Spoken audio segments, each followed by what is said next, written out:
What are the symptoms of a failed wheel bearing? Welcome to Mercie J Auto Care, where compassion and craftsmanship come together. I'm Rick Smith.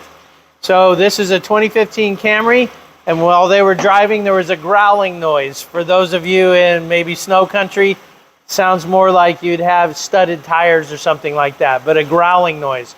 Everybody thought it was on the right side, but the way we diagnose this in the shop is we use a mechanic stethoscope, and we listen to each wheel while the wheels are running. This one is quiet. This one is making a growling noise.